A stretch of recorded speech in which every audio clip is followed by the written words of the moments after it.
Hello friends. आज के इस वीडियो में हम लोग डिस्कस करेंगे कुछ इम्पॉर्टेंट टर्मिनोलॉजी जो हम थ्योरी ऑफ कंप्यूटेशन के ट्यूटोरियल सीरीज में थ्रू आउट यूज़ करेंगे। उससे पहले हम लोग स्टार्ट करें, थोड़ा सा पुराना हम लोग डिस्कस कर लेते हैं। हम लोगों ने अभी तक क्या डिस्कस किया था। हम लोगों ने इससे पहले वाले वीडियो में समझा था थ्योरी ऑफ कंप्यूटेशन है क्या। तो हमने शॉर्ट में हम कह सकते हैं हमने समझा था कि थ्योरी ऑफ कंप्यूटेशन कुछ और नहीं, किसी भी कंप्यूटेशन के पीछे होने वाली जो थ्योरी है उसको हम समझते हैं किसके अंदर, थ्योरी ऑफ कंप्यूटेशन के अंदर कुछ मैथमेटिकल मॉडल्स की हेल्प से।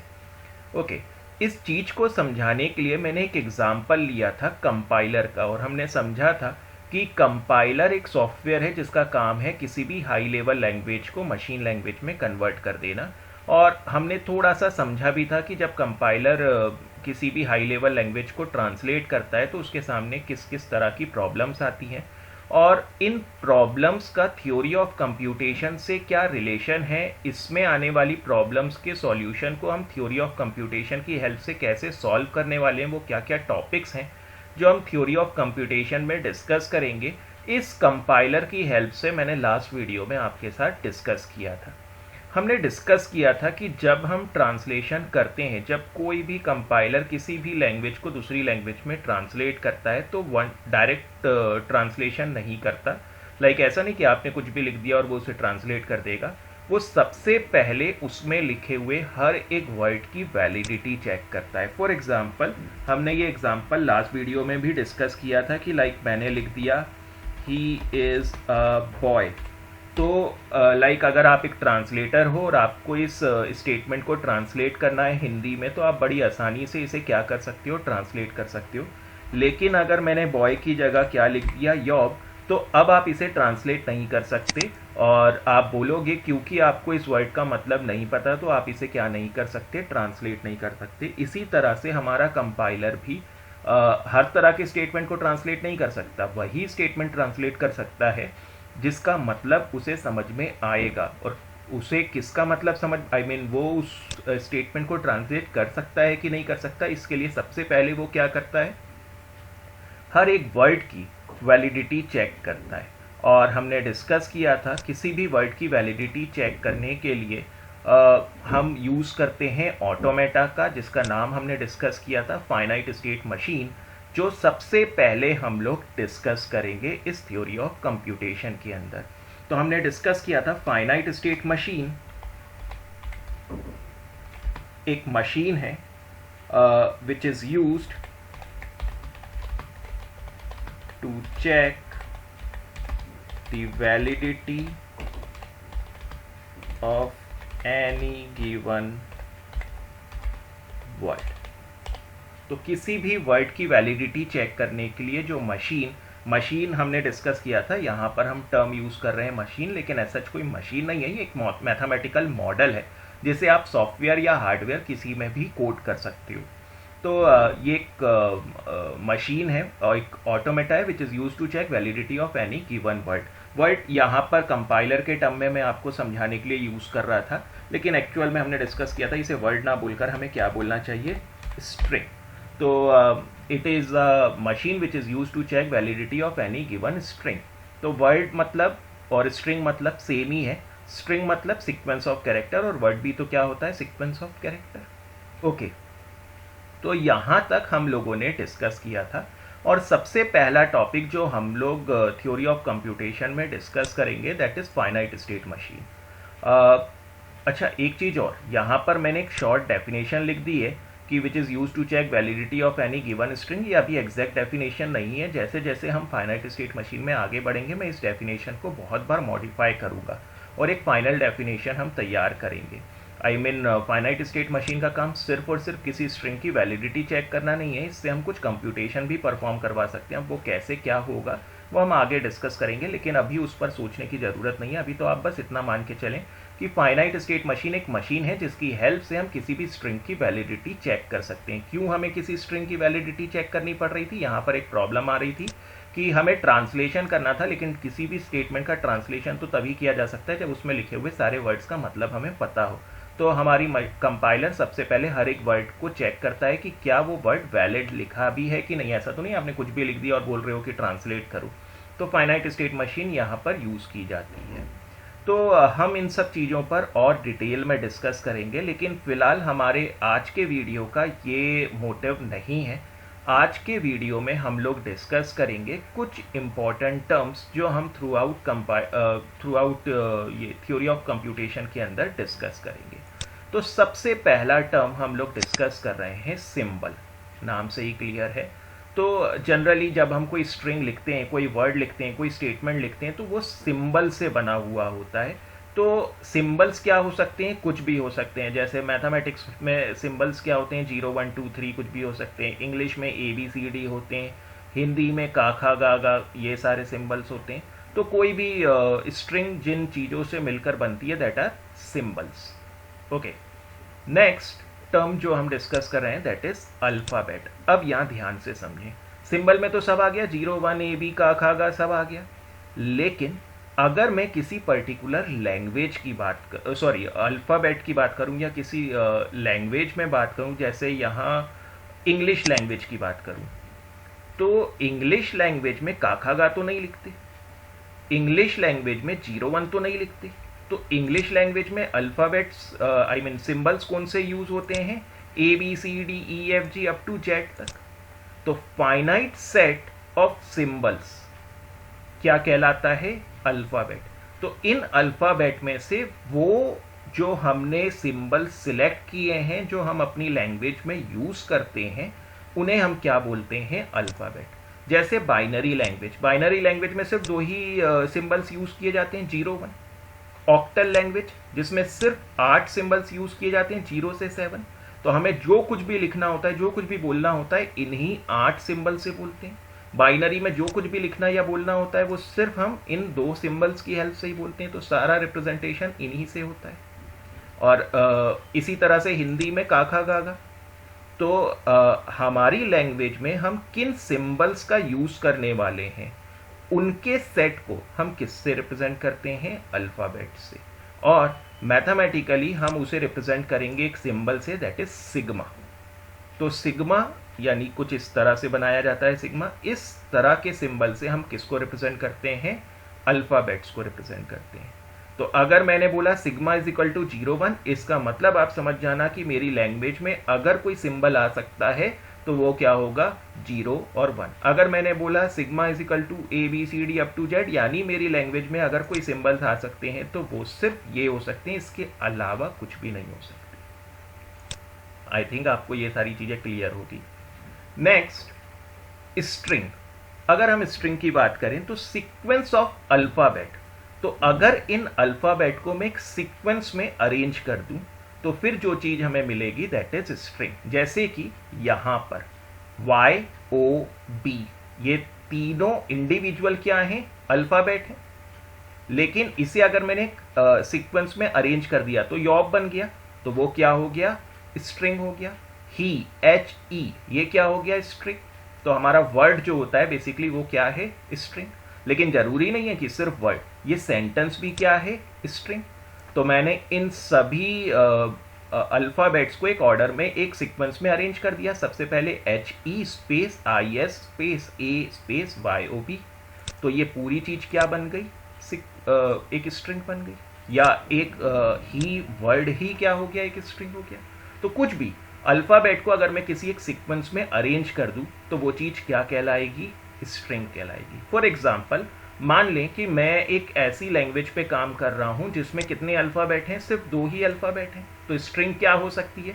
0 हो सकता है, 1 हो सकता है, 0 1 हो सकता है, 1 0 हो सकता है, 1 1 हो सकता है, 0 0 0 0 1 0 0 1 0 1, ऐसे बहुत सारी स्ट्रिंग्स बनाई जा सकती है।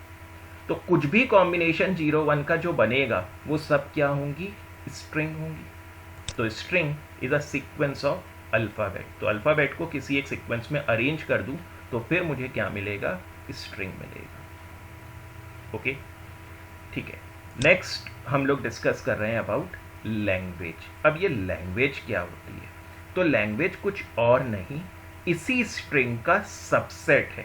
तो collection of all possible strings, और सेट ऑफ स्ट्रिंग्स। तो अगर इन सभी जो स्ट्रिंग तो जीरो, जैसे 0 1 की बात करें तो 0 1 से तो बहुत सारी स्ट्रिंग बन जाएंगी, इनफाइनाइट स्ट्रिंग बना सकते हो आप, लेकिन उसका कोई एक पर्टिकुलर सेट अगर मैं ले लूँ तो वो सेट क्या कहलाएगा? लैंग्वेज।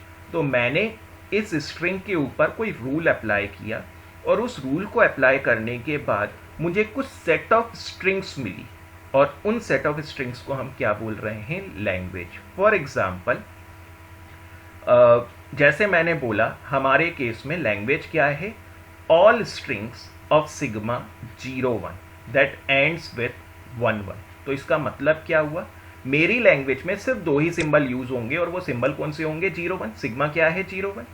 लेकिन इसमें वो सारी मेरी लैंग्वेज में 0 1 से बनने वाली सारी स्ट्रिंग्स नहीं आएंगी। मेरी लैंग्वेज में 0 1 से बनने वाली सिर्फ वो स्ट्रिंग्स आएंगी जिसका एंड किससे होता है? 1 1 से। तो 0 1 से बनने वाली सारी स्ट्रिंग तो मैंने यहां लिख दी थी, लेकिन लैंग्वेज में सिर्फ वो स्ट्रिंग कंसीडर होंगी जो एंड किससे हो रही है? 1 1 से। ये एक एग्जाम्पल है, कुछ भी हो सकता है, रूल में कुछ भी स्पेसिफाई कर सकता हूँ। तो मेरी स्ट्रिंग्स क्या हो गई? तो मेरी लैंग्वेज में स्ट्रिंग क्या हो गई? 1 1 0 1 1 1 1 0 1 1, यानी 0 1 से बनने वाली कोई भी स्ट्रिंग जिसके आखिरी में क्या आ रहा हो? 1 1 आ रहा हूँ। या मैं बोल सकता हूँ मेरी लैंग्वेज वो है जो 0 1 से बनने वाली कोई भी स्ट्रिंग अपने अंदर रखेगी, बस उसकी स्टार्टिंग किससे होनी चाहिए? 0 से। तो all string of sigma 0 1 that starts with 0। तो 0 हो गया, 0 0 हो गया, 0 0 हो गया, 0 1 हो गया, 0 1 1। तो हर वो स्ट्रिंग जो यहां पर लिखी थी वो यहां पर आएगी अगर उसकी स्टार्टिंग किससे हो रही है? 0 से हो रही है। तो स्ट्रिंग तो कोई भी कॉम्बिनेशन हो सकता है, लेकिन उसका कुछ चुनिंदा कॉम्बिनेशन क्या कहलाएगा? लैंग्वेज कहलाएगा, क्योंकि लैंग्वेज में हमने कुछ रूल अप्लाई किया है। फॉर एग्जाम्पल, जैसे इंग्लिश में A to Z ये सारे कैरेक्टर्स हैं। अब इससे स्ट्रिंग क्या हो सकता है? कुछ भी। ये यॉब भी एक स्ट्रिंग है, लेकिन ये लैंग्वेज का पार्ट नहीं है, ये हमारे लिए वैलिड वर्ड नहीं है। वैलिड वर्ड क्या होता? बॉय। ये वैलिड वर्ड था। तो यॉब भी हमारी स्ट्रिंग में आ रहा है, बॉय भी हमारी स्ट्रिंग में आ रहा है, लेकिन हमने लैंग्वेज में किसको कंसीडर किया? बॉय को। तो जब इंग्लिश लैंग्वेज डिफाइन करी गई थी तो उसमें कुछ वैलिड स्ट्रिंग्स को डिफाइन किया गया जो बोला गया कि हमारी लैंग्वेज का पार्ट है। ठीक है, तो ये भी स्ट्रिंग है, ये भी स्ट्रिंग है, लेकिन ये लैंग्वेज में कंसीडर किया गया है क्योंकि हमारे रूल के हिसाब से आया है। और बॉय एक वैलिड लैंग्वेज का पार्ट है, लेकिन अगर मैं इसकी जगह यॉब लिख दूं तो ये एक वैलिड पार्ट नहीं है। अच्छा, इस चीज को आप ऐसे भी तो समझ सकते हो कि लाइक मैंने यहां पर लिखा इज ही बॉय और मैंने लिखा ही इज अ बॉय। ये दोनों ही अपने आप में स्ट्रिंग है, लेकिन ये हमारी लैंग्वेज का पार्ट है, ये हमारी लैंग्वेज में कंसीडर होगा, लेकिन ये हमारी लैंग्वेज में कंसीडर नहीं होगा। क्यों? क्योंकि हमारी इंग्लिश लैंग्वेज में भी तो रूल डिफाइन है कि वर्ब कहाँ आएगा, नाउन कहाँ आएगा, एडजेक्टिव कहाँ आएगा। उस हिसाब से ये बिल्कुल सही है और ये उस रूल को अप्लाई नहीं करती, तो ये हमारी लैंग्वेज का पार्ट नहीं है, लेकिन ये हमारी लैंग्वेज का पार्ट है। ओके, आई थिंक आपको ये चीज़ समझ में आ रही होगी। या आप इस तरह का भी रूल लगा सकते हो किसी लैंग्वेज में। तो all string of sigma 0 1 having length 2। तो हमने बोला कि हमारी लैंग्वेज में वो सारी स्ट्रिंग आएंगी जो 0 1 से बनती हैं अगर उसकी लेंथ कितनी है? 2। उसकी कार्डिनलिटी कितनी है? 2। तो यहाँ पर लेंथ कितनी ली है? 2।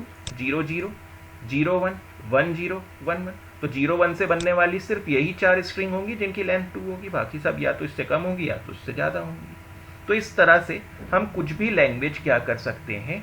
डिफाइन कर सकते हैं। आई होप आपको ये चीज़ें समझ में आ रही होंगी। Last, null string. अच्छा, नल स्ट्रिंग क्या होता है? A string having no alphabet and it is represented by epsilon.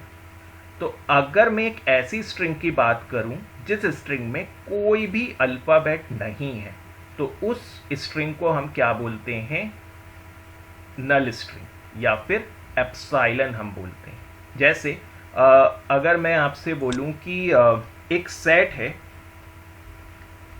जिसमें कितने एलिमेंट हैं? एक एलिमेंट है, 0। पॉसिबल है। हम ऐसा भी तो बोल सकते हैं मेरे पास एक सेट है जिसमें कोई भी एलिमेंट नहीं है, ये भी तो होता है। इस तरह के सेट को हम क्या बोलते हैं? Null set. नल सेट यानी एक ऐसा सेट जिसमें कोई भी एलिमेंट नहीं हो।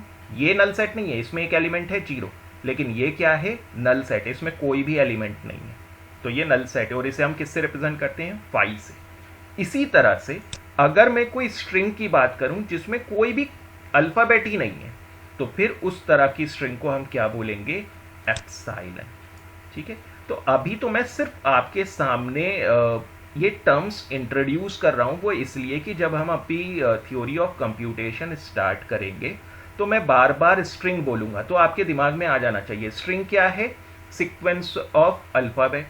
मैं बोलूंगा लैंग्वेज, तो लैंग्वेज मतलब एक स्ट्रिंग ही होगी, लेकिन उस पर हमने क्या लगाया होगा? कोई रूल लगाया होगा। वो क्या रूल होगा वो आगे चलकर हम डिस्कस करेंगे। ठीक है, तो ये सब चीज़ें इसलिए जरूरी हैं क्योंकि हम फाइनाइट स्टेट मशीन डिस्कस करेंगे। अब फाइनाइट स्टेट मशीन का काम है वैलिड वर्ड्स को आइडेंटिफाई करना। ठीक है, तो अब वैलिड वर्ड्स क्या होंगे? जो लैंग्वेज के हिसाब से तैयार हो रहे होंगे। जैसे यॉब को वो बोलेगा वैलिड नहीं है, लेकिन ही इज और ए को वो बोलेगा वैलिड है। तो वो सिर्फ वैलिड वर्ड यानी हमारी लैंग्वेज से जनरेट होने वाली स्ट्रिंग्स को ही क्या बोलेगा? वैलिड। उसके अलावा जो कुछ भी होगा उसको क्या बोल देगा? इनवैलिड। तो इसीलिए मैं वहाँ पर आपको कंफ्यूजन ना हो कि लैंग्वेज का मतलब क्या होता है, मैं यहाँ पर आपको इंट्रोड्यूस करवा रहा हूँ। तो लैंग्वेज मतलब हमने जो रूल स्पेसिफाई किया है उससे जनरेट होने वाली स्ट्रिंग्स को हम क्या कहते हैं? लैंग्वेज। स्ट्रिंग हमारी अल्फ़ाबेट का कोई भी कॉम्बिनेशन हो सकता है। अल्फ़ाबेट हमारे जो सिंबल्स हैं उनसे बनने वाले जितने भी उसमें आने वाले जितने भी कैरेक्टर्स होंगे, हमारे लैंग्वेज में आने वाले जितने भी सिंबल्स कैरेक्टर्स होंगे वो सब क्या होंगे? अल्फ़ाबेट होंगे। तो आई थिंक आपको ये सारी चीज़ें क्लियर होंगी। तो आज के वीडियो में हम लोग बस इतना ही डिस्कस कर रहे हैं। नेक्स्ट वीडियो में हम लोग स्टार्ट करेंगे फाइनाइट स्टेट मशीन और समझेंगे किस तरह से किसी भी वर्ड की वैलिडिटी हम चेक कर सकते हैं फाइनाइट स्टेट मशीन की हेल्प से। अगर आपको मेरा ये वीडियो पसंद आया हो तो इसको एक लाइक ज़रूर दें। अगर आपने मेरे चैनल को अभी तक सब्सक्राइब नहीं किया तो मेरे चैनल को भी सब्सक्राइब कर दें। कोडिंग की पाठशाला करके अगर आप यूट्यूब में सर्च करेंगे आपको मेरा चैनल मिल जाएगा, सब्सक्राइब कर दें। बेल आइकन पर भी क्लिक कर दें। बेल आइकन पर क्लिक करने से होगा ये कि आपको मेरे आने वाले वीडियोस के नोटिफिकेशन मिलते जाएंगे। अभी तक हम लोगों ने 2 वीडियोस डिस्कस किए हुए हैं। इसके ऊपर आने वाले जितने भी नेक्स्ट वीडियोस होंगे वो सब आपको मेरी प्लेलिस्ट पर मिल जाएंगे। तो मिलते हैं नेक्स्ट वीडियो में। Till then bye.